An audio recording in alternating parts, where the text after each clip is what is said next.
I have an addiction. It's a problem. I just can't stop buying new guns. I'm sure many of you have that same problem. Welcome back to Sawtooth Tactical. Today, I want to talk about the true cost of buying a new gun because it's actually a lot more than the cost of just buying the new gun. So the most recent gun that I have purchased is the EAA 2311 Match X. And that gun is a budget 2011. It's basically a Staccato XC clone, but for $1,000 instead of $5,000. But the thing is, the price of that gun is not just $1,000 because if you're anything like me, you're not just gonna leave it alone. Yes, you can take it out of the box, put some oil on it, take it to the range and shoot it. But even right there, ammo on top of the gun price. But in this video, I want to talk about all of the other things that go into getting a new gun. I've got another new gun coming this week actually. And in fact, there's a reason I'm wearing this shirt. I've talked about wanting to get this gun for a long time and I'm really excited about it. But first, I do want to talk about the 2311 for a minute, just as an example, as it is the most recent gun purchase that I've done. But pretty much everything behind me follows that same path. So you buy the gun, whether it's a rifle or a pistol. And honestly, in my own life now, rifles generally I build them from stripped receivers, at least AR pattern rifles. So let's just talk about pistols here first. So you buy a new pistol, in this case, the 2311 Match X. Well, by itself, it's fine. It had a couple of reliability issues on its first range trip out, but at the same time, to be completely fair to the gun, I was running Prodigy 2011 magazines. So of course, the first thing I had to do was buy more of these Checkmate mags to make sure that the Prodigy mags were the issue and that the gun would run fine with the same type of mags that it comes with in the box. And it does. That did mostly clear everything up. But the gun was oversprung from the factory. So I got a Staccato XC 8-pound recoil spring and a Wilson Combat shock buffer for it. Not super expensive, but you're not going to have a gun like that with a full dust cover and a full rail and not put a light on it. And really the only kind of light to put it on a gun like that is a Surefire X-300. These are like $323 or something. Over $300 for this light for that gun, and it's a great flashlight. But as you see behind me, just about all of my handguns have optics and lights on them. I really like these Streamlights, but even those, $120. And you're gonna put an optic on it, and you want a good optic, right? I really like the Holosun EPS. That gun comes with an RMSC footprint. The RMSC is a footprint for the micro, carry optics, like what you would put on the P365 or the Shield Plus there. But luckily, the full-size Holosun EPS uses that RMSC footprint or the Holosun K footprint. I have this same optic on my M&P 2.0 full-size, and I absolutely love it. So this is another $360. So between the two of these, that's another $700 on top of the $1,000 that the pistol already cost. These mags are not cheap. With shipping, it's like $75 for one mag. So adding in tax, now we're at like $800.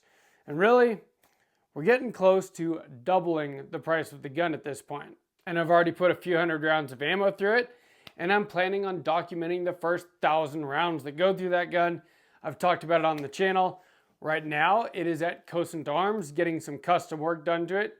Honestly, if I was paying for all the custom work that's getting done to it, it would about triple the cost of the gun because we're talking aluminum grip module, we're talking a multicam Cerakote job, EGW parts, which EGW was nice enough to send me, but redoing all the internal parts with EGW parts and an Atlas trigger, just like I did on this Prodigy here. And this Prodigy is a perfect example of the same thing. A $1,300 pistol that now has at least $2,500 into it all in, and that's not including the ammo. We're going to get into the newest acquisition here in just a minute after a quick word from our channel partner.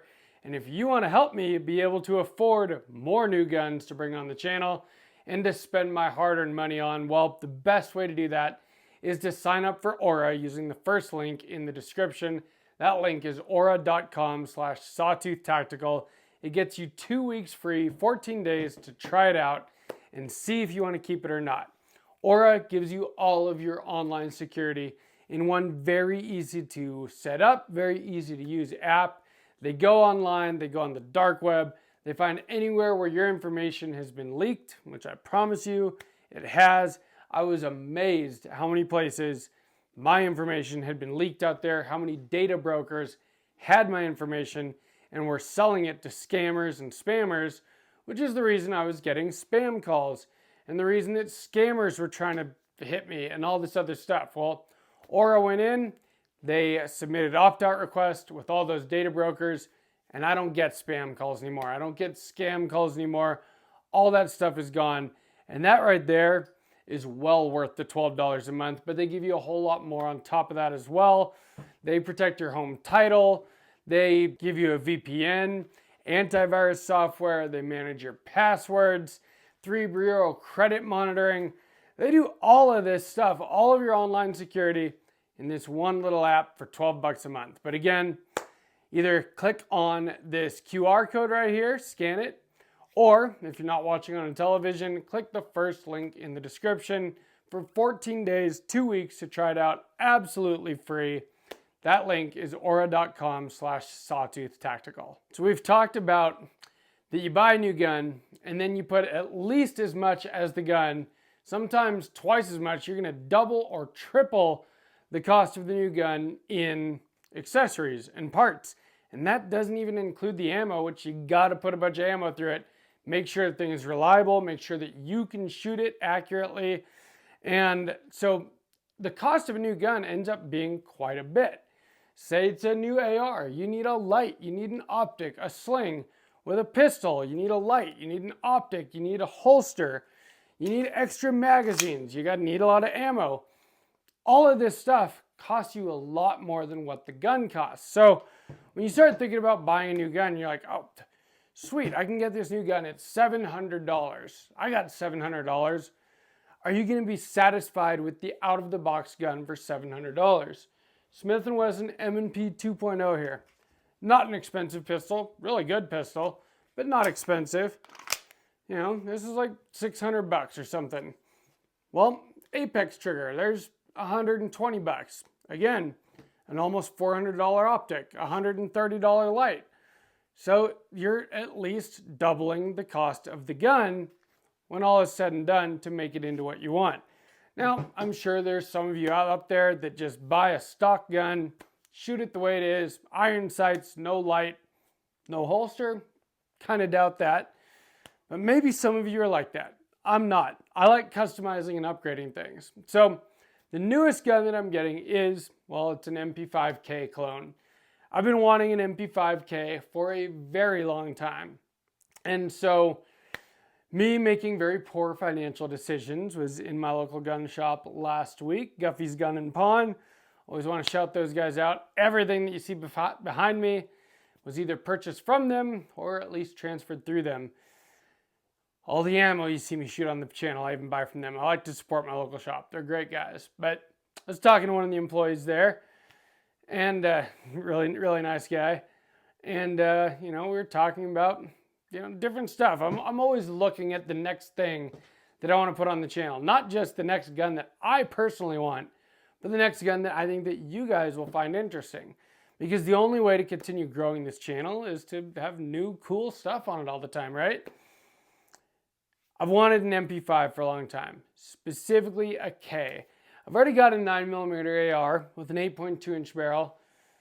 MP5 I think has an 8.89 inch barrel.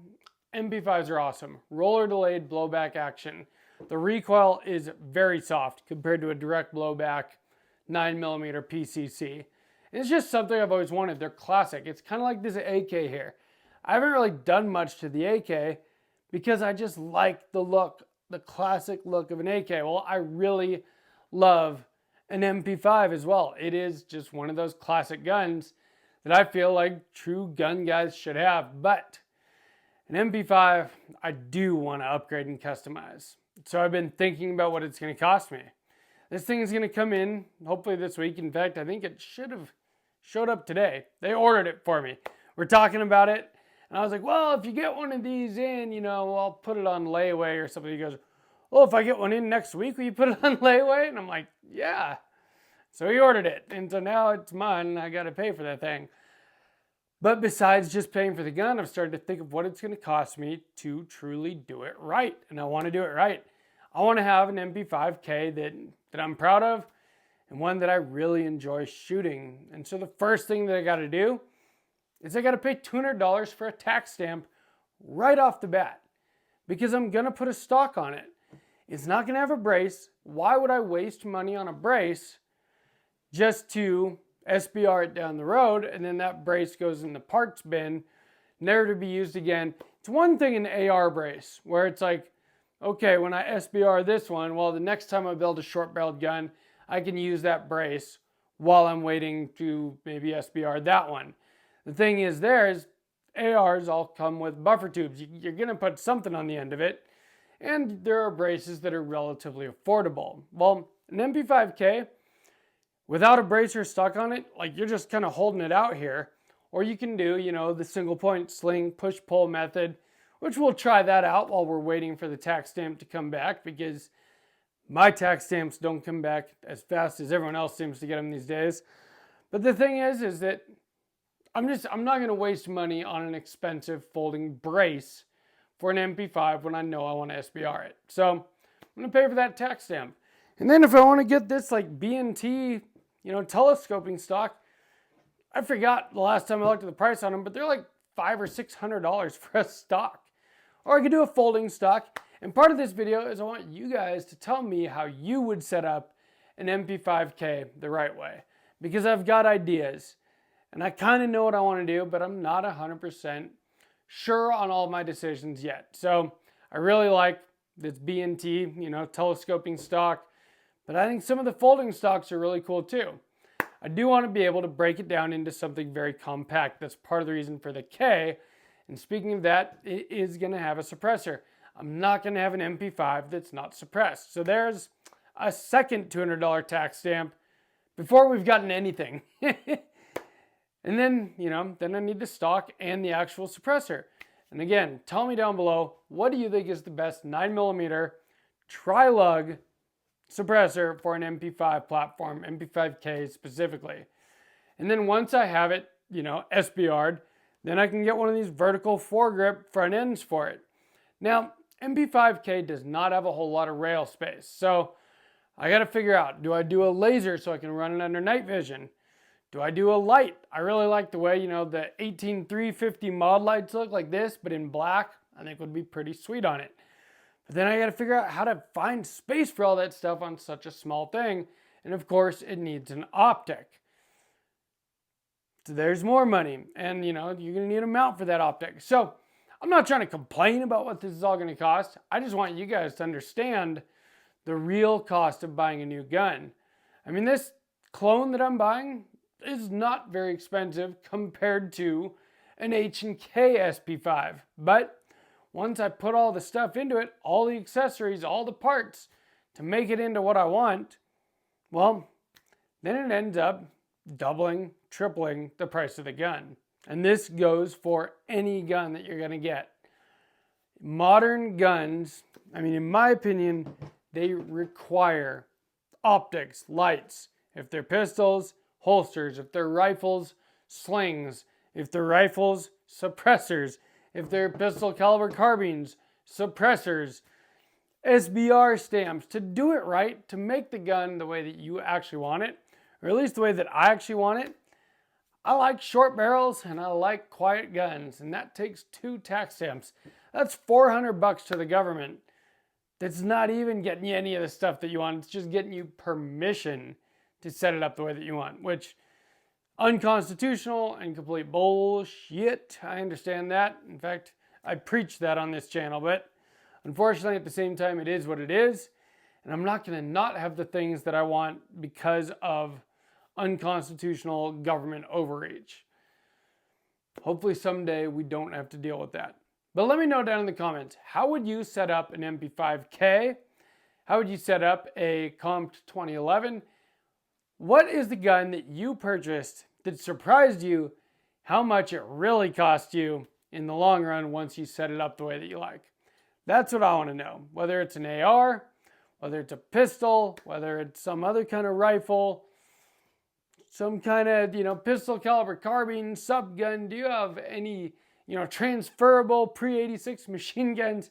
Let me know. Let me know what your favorite gun is and what it took to set it up the way that you wanted. You don't have to put dollar amounts in there, but just what kinds of accessories. I would love to hear from you guys. And I try to answer as many comments as I can. If you enjoyed this video, please give me a like. Make sure you're subscribed. And from Sawtooth Tactical, stay strapped or get clapped.